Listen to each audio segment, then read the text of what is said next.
If you're anything like me and you've just seen cardinality for the first or second time, you're likely pondering over the peculiarities of it.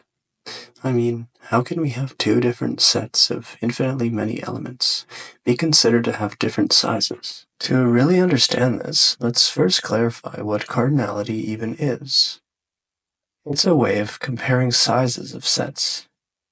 You might ask, well, the more natural first thing to do is to specify sizes of sets, and then to compare them. But unfortunately, there's no natural way to specify sizes of infinite sets in isolation without simply defining all of them to have infinite size. And that would be quite restrictive because some sets feel intuitively larger than others. For instance, the set of real numbers feels larger than the set of integers. So let's build the intuition necessary to develop a theory that'll allow us to rigorously compare the sizes of these sets in a non-restrictive, useful way. Let's start off with two finite sets, x and y. We say that x is equal to y in size if and only if there are equally many elements in x as there are in y. Since they are finite, we can count exactly how many elements there are in each set. Now, if x is finite, but y is infinite, then we can quite naturally say that the size of x is less than the size of y, even without knowing the exact size of y. But what if both x and y are infinite? Then we cannot count the number of elements in x and y, because at any point in our count, say at the nth element in x for some natural number n, there's always going to be an n plus 1th element that we haven't counted yet, since x is infinite. The same applies to y, so we cannot compare the sizes of x and y. This means that our definition of x being equal to y in cardinality has to be more general. We'll motivate this new definition by going back to finite x and y.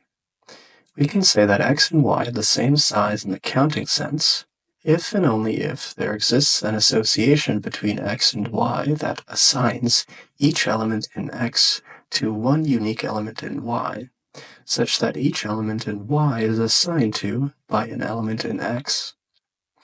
Note that because each element in x has to be assigned and it can only be assigned to one element in y, then this association is a function.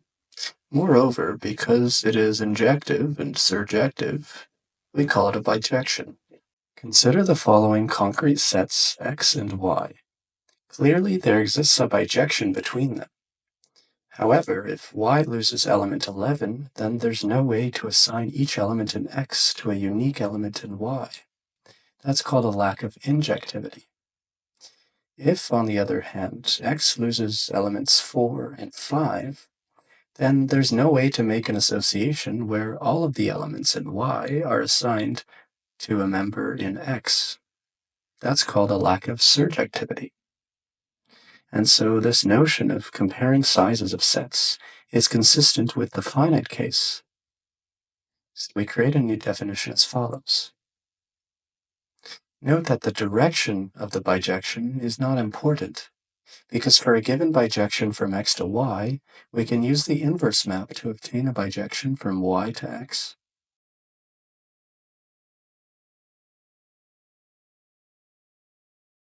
Now let's see how this works in the infinite case. Consider x to be the natural numbers and y to be the integers. Clearly n is a subset of z, so we'd expect that the size of n is less than the size of z. However, we can define a bijection from x to y as follows. Therefore, n is equal to z in size. In the case of finite sets, if x is a proper subset of y, then the size of x is less than the size of y. But in the infinite case, this is not true.